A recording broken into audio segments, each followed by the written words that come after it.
इस वीडियो का जो अपडेट है मैं पूरे 1 साल बाद दूँगी। ये पूरे 1 साल में क्या-क्या हुआ, बॉडी में क्या-क्या चेंजेस आए और क्या-क्या मुझे प्रॉब्लम्स आई, ये सब मैं शेयर करूँगी पूरे 1 साल बाद। आज के जो भी डेट है, उसके पूरे 1 साल बाद मैं इसका अपडेट दूँगी।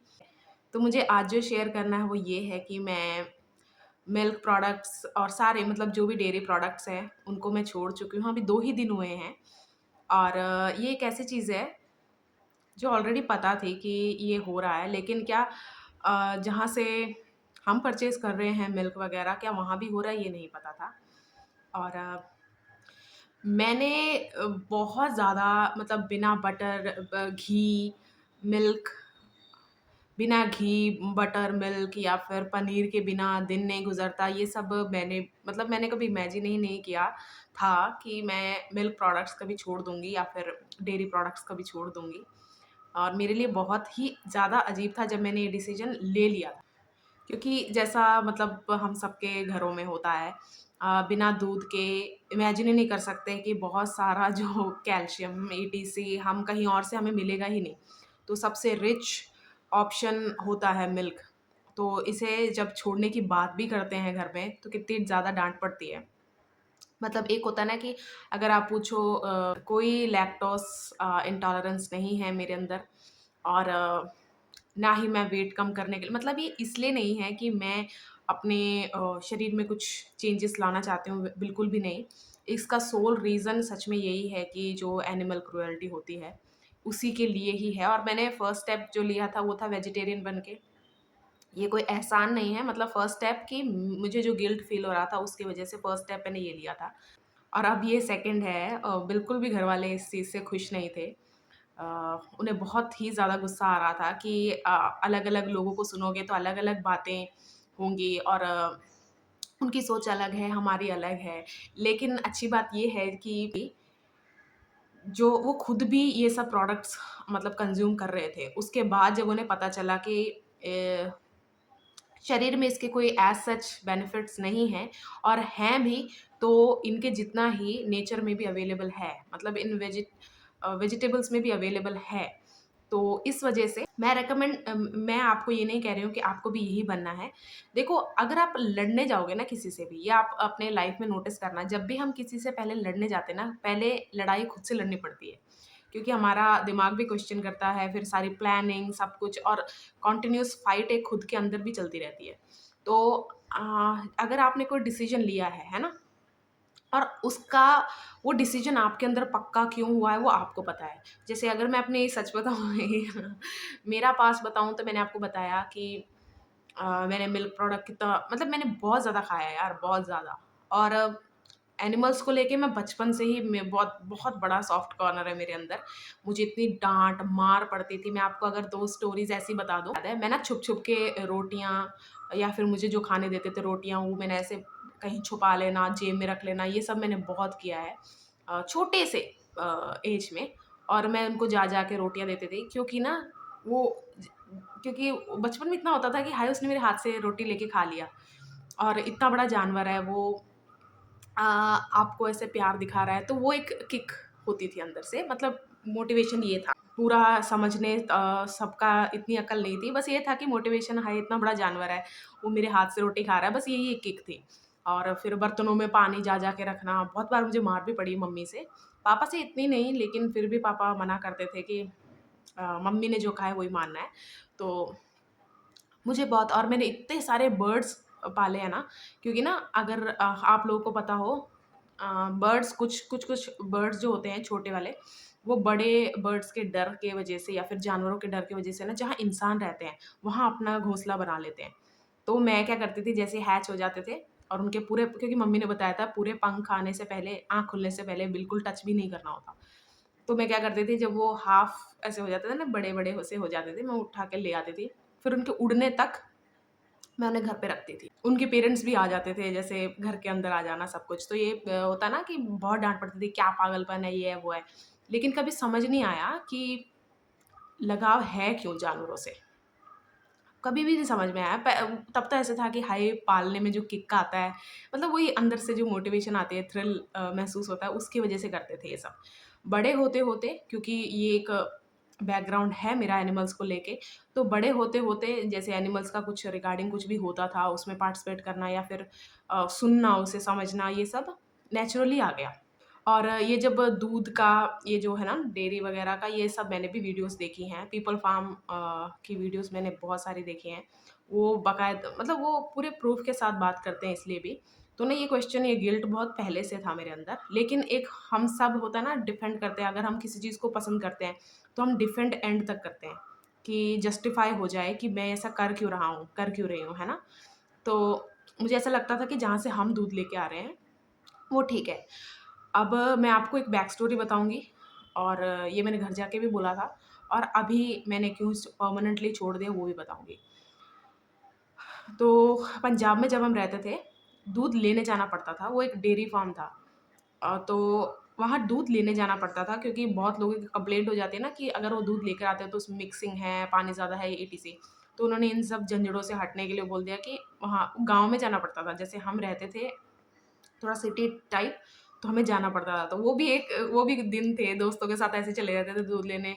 होता था ना वो डोलू, मैं फ़ोटो दिखाऊँगी। वो सब लेके निकल जाते थे हम दूध लेने शाम के टाइम में। तो ना रोज़ दूध लेने जाना मैं हमेशा देखती थी, भैंसें बंधी हुई हैं, वर्कर्स उन्हें मतलब साफ़ कर रहे हैं सब कुछ। तो मेरे दिमाग में यही था कि हाँ, सब ठीक तो है, उनका ख़्याल भी तो रखा जा रहा है। हाँ, उनसे काम लिया जा रहा है लेकिन उनका ख़्याल डबल रखा जा रहा है। तो यही मेरे दिमाग में होता था। तो ना ऐसे ही काफ़ी साल बीत गए, 6-7 साल बीत गए। तो ना एक दिन बड़े हो गए थे तब तक तो, कॉलेज जाने लगे थे, आई थिंक मैं डिप्लोमा में थी। तो मैं एक दिन मैं ऐसे ही गई, तो ना वहाँ पर ना उन्होंने आधा मतलब बछड़ा, उसका आधा शरीर मतलब समझ लो, पिछले पैर, पूँछ और ऐसे, कोई खून ब्लड-वड नहीं लगा हुआ था। वो ऐसा लग रहा था कोई टेडी रखा हुआ है, कोई ब्लड रखा, कोई ना ऐसे गुड्डा रखा हुआ है। तो मैंने कहा पहले ऐसे जाते थे, इवन वो पूँछ है ना ऐसे पूरे ऐसे पड़ी होती थी, तो वो कभी-कभी टच भी हो जाती थी। तो हम ऐसे जा रहे हैं, तो मैंने एक दिन ऐसे ही पूछ लिया, मैंने कहा वो क्या है वो, मतलब ये डॉल क्यों रखी हुई है यहाँ पर? तो उन्होंने मुझे ना पहले तो बड़े हैरानी से देखा। उन्होंने कहा डॉल? किसने कहा आपको डॉल है ये? ये ना हम जब डिलीवरी हो रही थी तो हमने खींचा तो वो टूट गया बच्चा अंदर से। आप जैसे आपको अभी फ़ील हुआ, मैं ना एकदम से जैसे कि ये क्या हुआ? अभी ये क्या बोल दिया इन्होंने? और इतने प्यार से कैसे बोल दिए, इतने नॉर्मली कैसे बोल दिया? मैं ना बिल्कुल हैरान। मैं सोचते आ रही हूँ। तो ना मैंने घर आके ये सब बताया, और भैंस का दूध लेते थे हम उस वक़्त। अभी तो गाय का मतलब एक टाइम था जब गाय का फिर अवेलेबल नहीं रहता था, तो जो अवेलेबल था वो यही था, भैंस का था, तो हम ये लेने लगे थे। तो जब ये सब पता चला मैंने घर आके बताया, फिर मुझे मम्मी-पापा ने समझाया कि हाँ, कहीं भी आप कुछ काम करते हो ना तो एक्सीडेंट्स होते हैं। ये ह्यूमन लाइफ में भी होते हैं, मिसकैरेज वगैरह वो सब मुझे समझाने लग गए। तो तब से ही ये गिल्ट रह गया मन में। और उसके बाद वेट थोड़ा कम करने के लिए या फिर कुछ-कुछ ऐसी सोच-सोच के थोड़ी-थोड़ी चीज़ें मैंने छोड़ दी। पर कभी भी मोटिवेशन ये नहीं था कि ये जो भी एनिमल क्रुएल्टी है उसके लिए नहीं था। अब यहाँ की बात करते हैं केरला की। मुझे 2.5 साल हुए हैं यहाँ पर शिफ्ट हुए। तो यहाँ पर जहाँ से हम दूध ले रहे थे, अभी 3 दिन पहले वैसे ही मैंने पूछा, मैंने कहा मम्मी बड़ा, क्योंकि उसी से घी मतलब उसी से मैं बटर भी बना रही थी, सब कुछ बना रही थी। मैंने कहा मम्मी ये सही है ना? हमें जानते ही हैं ऐसे तो। उनकी भी ऐसे मैं ये नहीं कहूँगी कि मैं किसी को यहाँ ब्लेम या फिर ऐसे नहीं कर रही, मैं सिर्फ़ अपना पार्ट या फिर ये बता रही हूँ। जब आप किसी को सुनते हो ना कि यार ये फलाने ने बहुत अच्छा-अच्छा ये ख खाता-पीता था, क्यों छोड़ दिया? मैं उनके रिप्रेज़ेंट नहीं कर रही हूँ उन सबको, बस मैं ये बता रही हूँ क्यों छोड़ते हैं, ठीक है? तो मुझे ऐसे ही पता चला, मैंने कहा मम्मी ये सारा साल कैसे दूध दे देते हैं? मतलब कि मुझे क्या लगा जब बच्चा होता है तभी तो दूध आता है ना, और उसके बाद इनके पास होंगी 3, मेरे दिमाग में ऐसे ही था कि खुद जाके कभी देखा नहीं, क्या है, कुछ नहीं, मैंने कुछ नहीं देखा। अ, ऐसा अलाउड भी नहीं होता जाके ऐसे, वो डेयरी फार्म नहीं है, वो किसी के घर में रखा हुआ है। तो ऐसे ही मैंने पूछ लिया, मैंने कहा मम्मी सारा साल इनके पास दूध आता है, कितना अच्छा है ना कि वो गाय का ध्यान भी रखते हैं, फिर उनके बछड़ों का भी ध्यान रखते हैं, सब कुछ। उन्होंने मम्मी ने कहा तुझे किसने कहा कि वो पूरे पालते हैं? तुझे पता भी है कितने बच्चे हो जाते हैं, वो सब पालने के लिए उनके पास इतना एरिया, इतना पैसा नहीं होता। सेम वो जो उस टाइम देखा था मैंने, डेयरी फार्म में, वो हिट किया मुझे। फिर एक शर्म से आने लग गई। शर्म क्यों? कि जो मैंने डिसीजन लिया है, जिस चीज़ में मानती हूँ, उसमें ही कितने लैक है हमारे दिमाग में। जो भी बोलता है आई लव एनिमल्स या कुछ भी है, जाके युद्ध करने के लिए नहीं होता कि अब जो मैंने डिसीजन लिया है इसके साथ आपको भी चलना है। वो होता है ना कि कुछ लोग मज़ाक उड़ाते थे कि अरे आप तो वेजिटेरियंस हो, आप तो प्लांट्स को मारते हो, आप प्लांट्स क्रुएल्टी करते हो। तो अगर आप बेफ़ालतू उन लोगों से डिबेट करने जाओगे, जो आपकी जैसी मेंटालिटी नहीं रखते, तो वहाँ झगड़ा ही होगा, है ना? जो सामने से भी कुछ फ्री में ही एडवाइस देने भी आ जाते थे, मतलब जब उनको पता चलता था कि हम वेजिटेरियन हैं, तो कुछ लोग ऐसे ही बोलने लग जाते थे, "अरे! इन सब में कुछ नहीं होता, आपको हेवन मतलब स्वर्ग में जाना है, ये सब।" ऐसा कुछ है ही नहीं। जैसे एक गिल्ट फ़ील होता है ना, जैसे कोई काम करने से गिल्ट फ़ील हो रहा है इसलिए कर नहीं पा रहे, ये चीज़ है। अगर आपको समझना है कि क्यों नहीं खा रहे, तो सच में मेरा तो यही चीज़ है कि गिल्ट फ़ील हो रहा है यार, बहुत ज़्यादा। और इसलिए नहीं हो रहा कि एक कलेक्टिव, एक पार्ट ऑफ द वर्ल्ड ये फ़ॉलो कर रहा है, बिल्कुल भी नहीं। वो इसलिए फ़ील हो रहा है कि मैंने खुद से भी देख लिया। ये तो मुझे किसी ने नहीं बताया, ये तो मुझे किसी ने अ, होता है ना कि पॉलिश करके नहीं बताई चीज़ें। ये तो मैंने खुद की आँखों से ही देख ली। अब मेरे ना दिमाग में जो सबके क्वेश्चन आता है कि जो चीज़ मैं ऑलरेडी करती आ रही हूँ, कंज़्यूम करते आ रही हूँ, उसको मैं एकदम से छोड़ दूँ, तो कितना नुकसान होगा मेरी बॉडी के अंदर, ठीक है? अब इसी वजह से ऐसे होता है ना यूट्यूब में देखते-देखते राम वर्मा सर के वीडियोज़ मैंने जैसे उस पिछली वीडियो में एक मैंने वीडियो बनाई थी, टाइटल था sharing my favourite hair care and skin care routine, वो ही कुछ होगा, ऐसा ही कुछ होगा। उसमें मैंने शेयर किया था कि राम वर्मा सर को मैंने जस्ट उसके एक रात पहले ही डिस्कवर किया था कि जो-जो चीज़ मैं ऑलरेडी कर रही हूँ लाइफ़ में, वो उ उन्होंने भी शेयर किया और वो भी कुछ लाइफ़ में पूरी मेरी तरह नहीं या फिर मैं उनकी तरह नहीं, लेकिन वो भी कुछ ऐसा ही बता रहे थे, उसके रिलेटेड ही बता रहे थे। तो मेरे लिए ये अच्छा हो गया, मैंने कहा अरे कोई है जो सच में ये सब जैसे अच्छा लगता है ना, जो चीज़ आप महसूस कर रहे हो वो कोई और भी महसूस करे, वो बहुत अच्छा लगता है। तो मुझे अच्छा लगा कि हाँ, जो चीज़ मैं महसूस कर रही हूँ या फिर करना चाहती हूँ वो ऑलरेडी है, ऑलरेडी कुछ लोग कर रहे हैं। तो राम वर्मा सर भी अपना जो एक्सपीरियंस बताते हैं, वो भी यही बता रहे थे कि वो भी कितना ज़्यादा खाते थे, वो ठेठ मतलब गाँव के छोरे होते हैं ना, वैसे ही सब कुछ था। मैं अपने आप को लकी फ़ील करती हूँ कि अलाइनमेंट पे जो चीज़ होती है, वो मुझे जल्दी मिल गई, क्योंकि ऐसा भी हो सकता था क्योंकि इस इन सब डिसीज़न से ना इमोशंस जुड़े हुए हैं। मतलब मिल्क प्रोडक्ट्स अगर आप घर पे बंद कर दो, सोचो कितना ज़्यादा मम्मी-पापा डाँटते हैं, खुद भी नहीं मन करता है क्योंकि मैं आपको ऑनेस्टली बताऊँ मुझे 2 ही चीज़ें पसंद थी, एक एग, एक मिल्क। मैं ऐसे सोचती थी कि मैं सब छोड़ दूँगी, ये थोड़ा मैं धीरे-धीरे छोड़ूँगी। सोचो कितना अजीब है कि किसी के ऊपर किसी की दुर्दशा हो रही है या किसी के साथ बुराई हो रही है और मैं कह रही हूँ कि मैंने सिर्फ़ एक थप्पड़ ही तो मारा है। मैंने तो हार्म नहीं किया, मेरी वज़ह से हॉस्पिटलाइज़ नहीं हुआ। मैंने उसको कुछ ऐसा ज़्यादा बड़ा हार्म नहीं किया, ये अजीब है। मेरे जैसे लोगों का भी कंट्रीब्यूशन होता है क्योंकि देखो अगर एक फ़ियर जब बिठा ही दिया कि बिना पैसे के नहीं जी सकते और फिर एक आता है कि आगे का ज़माना इतना एडवांस होता जा रहा है कि खर्चे, महँगाई बहुत ज़्यादा बढ़ने वाली है। तो दिमाग देखो दिमाग दोनों तरफ चल सकता है। सही तरीके से भी मुझे पैसे कमाने हैं या बुरे तरीके से। जहाँ से अगर मेरी फैमिली का क्वेश्चन आया, सब कुछ आया तो मैं यही डिसीज़न ज़्यादातर लेने की कोशिश करूँगी कि चल मेरा बुरा हो भी जाए, मेरे फैमिली का अच्छा हो, है ना? इसीलिए बहुत सारे गलत डिसीज़न्स होते हैं, जो लिए जाते हैं दुनिया में। मैं समझती हूँ इस बात को लेकिन खुद जब रियलाइज़ेशन हिट करती है ना, तभी कोई डिसीज़न आप बना पाते हो। तो आप जाके सामने से अगर लड़ने जाओगे कि मैं नहीं खा रही, तू भी मत खा, ये सब हम एकजुट होके बंद कर देंगे, ऐसा नहीं होगा। अगर आपको लगता है कि मैं अपने इमोशंस दिखा के किसी का मेंटालिटी बदल सकती हूँ, कभी-कभी हाँ, लेकिन बहुत कम देर के लिए क्योंकि रियलाइज़ेशन जब तक उसको भी नहीं होगा, सामने वाले को, वो भी नहीं करेगा। तो है अभी राम वर्मा सर को मैं एज़ इट इज़ ज जो बता रहे हैं वो फ़ॉलो नहीं कर रही क्योंकि ऑलरेडी मेरा भी एक रूटीन चलता है। मैं बॉडी को बिल्कुल भी ट्रॉमाटाइज़ नहीं करने वाली हूँ कि अब सब कुछ ख़त्म हो गया, सब कुछ नया करना है हमें, सब कुछ भी नहीं।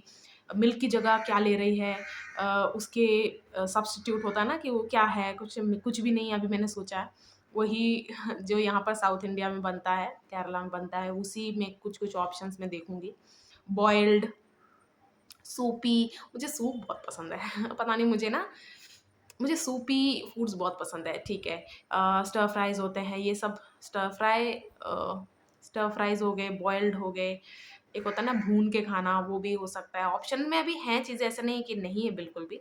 लेकिन एक इंसान की वज़ह से सारी फैमिली डिस्टर्ब हो, ऐसा भी मैं नहीं चाहती हूँ। तो जो अवेलेबल ऑप्शंस हैं, पहले मैं उसमें देखूँगी, धीरे-धीरे ग्रेजुअली देखते हैं कि ये चीज़ कहाँ जाती है, और 1 साल बाद मैं इसका अपडेट दूँगी, क्योंकि अ, मुझे ना ये जेन्युइनली करना है कि क्या-क्या चेंजेस आए, कोई झूठ नहीं। क्योंकि मेरे जैसे लोग जो बहुत ज़्यादा हार्डकोर खा रहे हैं और उसके बाद छोड़ रहे हैं, तो क्या-क्या क्योंकि देखो, आपने कोई भी चीज़ प्रैक्टिस में लाई है बहुत सालों तक, तो उसको एक रात में आप चेंज नहीं कर सकते। तो ये बिल्कुल सच्चाई है, मैं भी नहीं, जैसे होता है ना कि एग्ज़ाम्पल अगर मैं बताऊँ कि एक आप हिप्पी लाइफ़ जी रहे हो और आपने ट्रांज़िशन पीरियड के बिना आप सीधा स्पिरिचुअलिटी लाइफ़ में जाना चाहते हो, तो आप दोनों जगह के नहीं रहोगे, ना घर के ना घाट के। तो transition period is very important. देखूँगी मैं ये पीरियड में क्या होता है, क्या-क्या नहीं होता। घर वाले तो बहुत ज़्यादा गुस्सा हैं इस चीज़ से। पूरी तरह नहीं बोला है, क्योंकि फिर उनको ये बुरा लगेगा कि हमने इसको बताकर गलती की। इसलिए मैंने पूरी तरह नहीं बताया है कि एनिमल क्रुएल्टी की वज़ह से। मैं बस ऐसे ही बोलूँगी कि अभी मुझे कुछ डाइट चेंज करने हैं, या फिर कुछ-कुछ चीज़ें ऐसे ही बोल दूँगी कुछ ना कुछ। अभी मैं सच्चाई पूरी तरह नहीं बताना चाहूँगी, पर धीरे-धीरे मैं सच बता दूँगी। क्योंकि कहीं न कहीं मेरे पापा बहुत ज़्यादा जानवरों को, इन सब, मतलब ये सब को लेके ना कुछ ज़्यादा ही सोचते हैं वो भी। तो वो भी कहीं अडैप्ट कर लेंगे, तो ठीक है। अ, अभी अगर मेरी बॉडी एकदम से क्रेव करती है, या क्योंकि एकदम से छोड़ा है मैंने, और अगर मेरी बॉडी अगर क्रेव करे, समझो मेरे सामने टेबल के सामने छाछ या फिर लस्सी बना के रखी हुई है, और एकदम से मेरी बॉडी ऐसा तो रिएक्ट नहीं करेगी कि मुझे नहीं चाहिए, ऐसा कभी भी नहीं होगा। ऑब्वियसली ऐसा ही होगा कि मुँह में पानी आएगा, सब कुछ होगा। लेकिन होता है ना कि मैं थोड़ा, लेकिन जब गिल्ट आप पे हावी हो जाता है, तो फिर मुझे ऐसा लगता है कि डिसीजन मेकिंग में हेल्प मिलती है, और एक ये एक अच्छा गिल्ट भी मैं मानती हूँ, क्योंकि दोनों गिल्ट होते हैं। एक होता है वैसा वाला गिल्ट, जहाँ हमें लगता है कि यार हम आउटर एक्नॉलेजमेंट नहीं मिली इस वजह से, ये मेरी गलती की वजह से बाहर से मुझे इसका कोई एप्रिसिएशन नहीं मिला। एक होता है खुद के गिल्ट, तो ये मेरे लिए अच्छा गिल्ट है। तो ये थी, बस मुझे ये शेयर करना था आप लोगों से। आप लोगों में से भी कितने लोग वीगन, अगर आप बोलोगे तो वीगन मुझे नहीं पता, मैं वीगन तो नहीं हूँ, अभी तो नहीं हूँ। अभी ऑन द वे हो सकता है, क्योंकि अब देखो, वेजिटेरियन बन गई हूँ तो हाफ़ तो हो ही गया है काम। अभी मिल्क प्रोडक्ट्स भी बंद हो गए हैं, तो हाँ, मेबी आप मुझे वो भी बुला सकते हो। मेबी वीगन भी हो सकते हो, लेकिन मुझे पूरी तरह पता नहीं है वीगन लोग क्या-क्या नहीं खाते, मतलब वो स्ट्रिक्टली क्या फ़ॉलो करते हैं। एक और चीज़ जो मैं नहीं मानती हूँ, मैं कट्टरता में विश्वास नहीं रखती। अ, क्योंकि कट्टरता हर जगह काम नहीं आती। किसी-किसी जगह काम भी आती है। तो मैं किसी को टोकने वाली हूँ, मैं अपने दोस्तों को भी प्रोत्साहित करने वाली हूँ, ऐसा नहीं होने वाला। मैं इन सब के बारे में वीडियोज़ बनाने वाली हूँ, जैसे ये डेयरी फार्म क्या कर रहे हैं, नहीं, पीपल फार्म वाले ऑलरेडी वो कर रहे हैं। बहुत सारे पीपल फार्म जैसे और भी लोग हैं जो ये सब कर रहे हैं। लेकिन अगर मेरे बैक ऑफ द माइंड अगर एक चीज़ चले कि जब मेरे भी बच्चे होंगे, मेरा भी एक परिवार होगा, क्या तब भी मैं ऐसे ही मना करूँगी? कट्टरता वहाँ पर लाऊँगी? बच्चे को जो शुरू से आदत डाल दी, उसको नहीं पता होगा कि फिर मिल्क प्रोडक्ट्स क्या है, क्या नहीं है, कितना इसमें नुकसान है, क्योंकि ये सब हम ही सिखाते हैं ना। बच्चों को अगर मैं ऐसा सिखाऊँगी तो वो भी ऐसे सोचेंगे। तो अगर मैं खुद गाय पालती, जैसे अगर वैसे ही अगर मेरा सौभाग्य हुआ, मुझे ना वो छोटे वाले गाय मुझे पालने थे। लेकिन अब मैं इसलिए नहीं पालूँगी कि हाँ, मुझे उनका दूध चाहिए, मुझे उनके बच्चे बेचने हैं, या फिर ऐसा कुछ भी नहीं। ऐसे ही अगर मुझे सौभाग्य मिला कि कोई गाय अगर वुंडेड है और मेरी इतनी कैपेसिटी है, और मेरे पास टाइम भी है कि मैं उसका ख़्याल रख सकती हूँ, फिर मैं शायद पाल लूँ गाय वग़ैरह। लेकिन उसके अलावा, और उसका दूध वो तो बच्चों के लिए होता है ना, अगर उसमें से थोड़ा बहुत अगर मैंने लिया तो नहीं भी, वैसे मैं ऐसा सोच ही नहीं रही हूँ कि मुझे फ्यूचर में चाहिए दूध। तो ये थी वीडियो। आप में से भी कितने लोग ऐसा सोचते हैं और ऐसा करना चाहते हैं, ज़रूर बताना। मैं एक रूटीन ऑलरेडी फ़ॉलो कर रही हूँ, मतलब 2-3 साल से। वो इसलिए कि मैं बीमार बहुत रहने लगी थी। एकदम से अडैप्ट नहीं कर रही थी बॉडी, यहाँ का वेदर सब कुछ। मतलब पंजाब टू केरला बहुत बड़ा ट्रांज़िशन है, कितने किलोमीटर्स देखो कितना दूर आ गई मैं। और वहाँ पर 6 महीने गर्मी, सॉरी 4-5 महीने गर्मी, फिर 4-5 महीने ठंड, बीच में ऑटम आ गया, फिर पतझड़ आ गया, वहाँ एक अलग ही वेदर, यहाँ का कुछ अलग ही, मानसून ज़्यादा है, ऐसे-ऐसे। तो अडैप्ट नहीं कर रही थी बॉडी, तो मैंने एक रूटीन बनाया हुआ था, पर मुझे नहीं पता था वो रूटीन यहाँ भी हेल्प करेगा मेरी। तो यही थी आज की वीडियो। नमस्ते।